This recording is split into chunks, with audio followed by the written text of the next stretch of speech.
Welcome back to Just Chattin', and this is the series of videos we do on Thursday and Sunday evenings just for our own entertainment. So, it's a little darker than usual, not as dark as my videos have been the last couple of days, but this is because we are currently experiencing the leading edge of the hurricanes that are running through the Carolinas south of us right now. So, because it has been raining for about 48 hours straight, and it doesn't look like it's going to let up, and because there's a hurricane just south of us, I'm going to try to make this video a little shorter than usual, just to guarantee that I will be able to upload it in case we lose power, which, by the way, for those of you who are not in hurricane-beset areas, that is usually the biggest issue you face, even when you're not in the danger zone of the hurricane, that power goes out. So we're going to try to avoid that if we can. Okay, today we have a truly bizarre, bordering on psychotic issue that has recently come out as a result of disclosures from the Freedom of Information Act. So when we come back.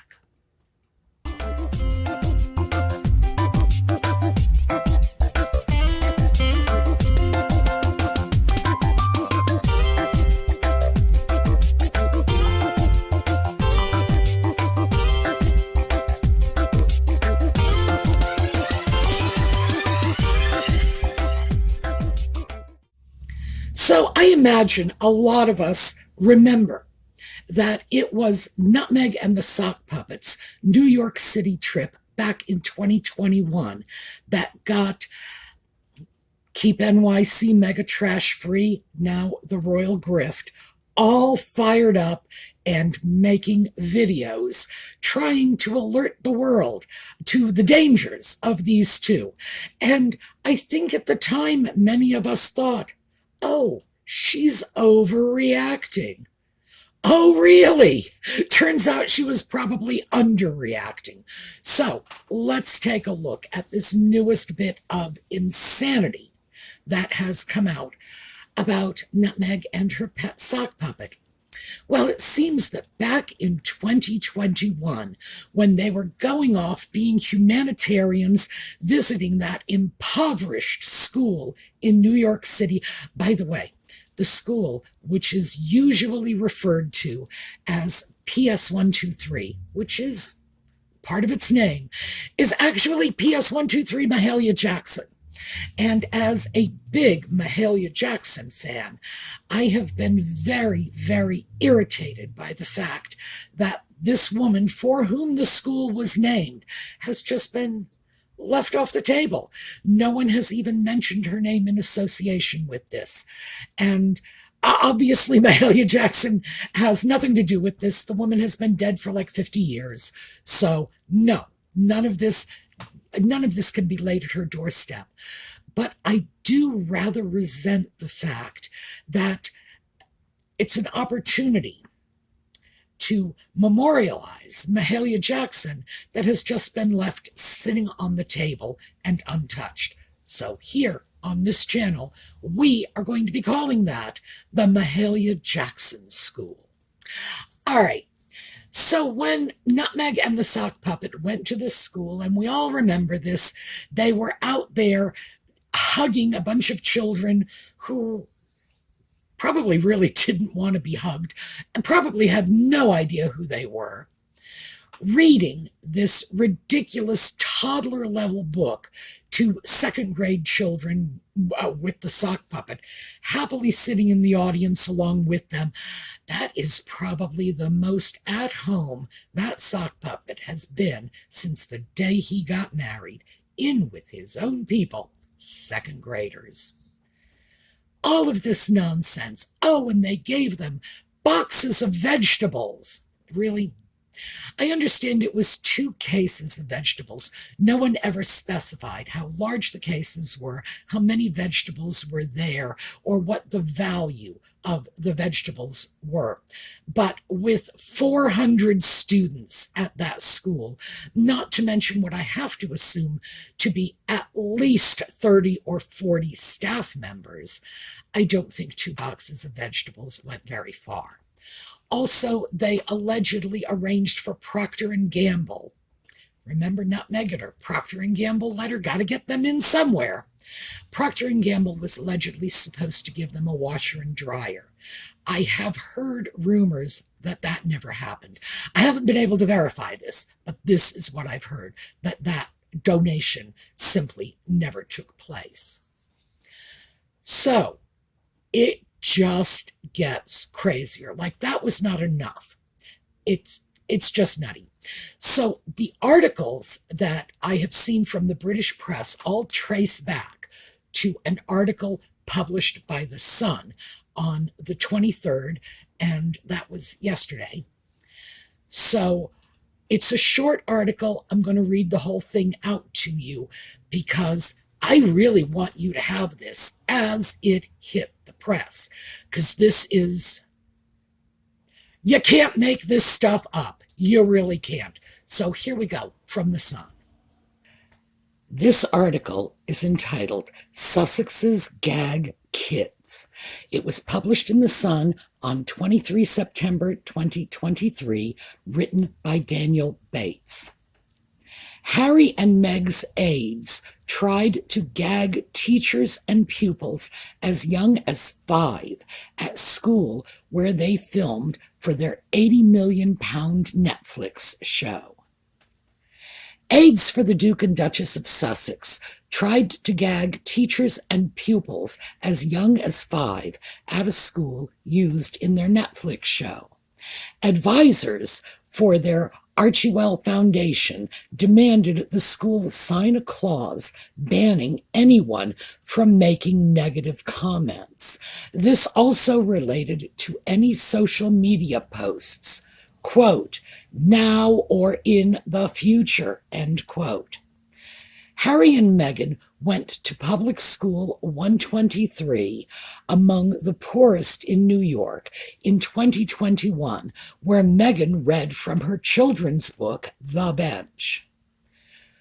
Reports at the time stated Meghan wore a £5,000 suit and Cartier jewelry at the school, where 95% of kids are officially classed as in economic hardship. Requests under Freedom of Information rules reveal the lengths Archewell advisors went to protect the couple's image. They also show how their team banned 4 British newspapers, including The Sun, from an event at the World Trade Center, despite it as being publicly owned. Emails reveal the planning for the trip started 6 months earlier. It was spearheaded by Toya Holness, one of the Sussexes' PR team.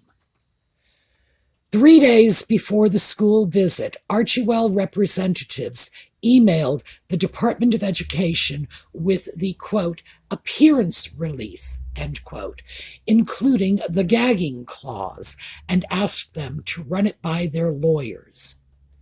An email from New York City Schools press secretary Danielle Filson asked for the best way to get it agreed. It is unclear whether it was signed. The two sides also exchanged views over the language of the Department of Education press release. Ms. Filson wanted to take out the bench, saying, quote, just wanted to make it a little bit less promotion-y, end quote. Sources for Archewell said standard practice was followed. So let's start picking this apart a little. First of all, I am not an attorney. This is not legal advice. It is a basic concept in U.S. law that children are not able to engage in legal contracts.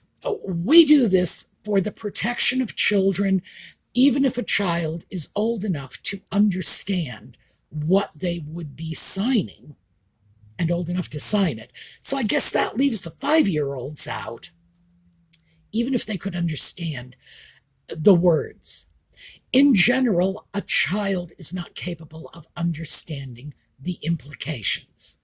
So when we start to look at things like the children are not allowed to make negative comments, including social media, now and into the future, we need to consider the fact, and this is where it gets like bizarre.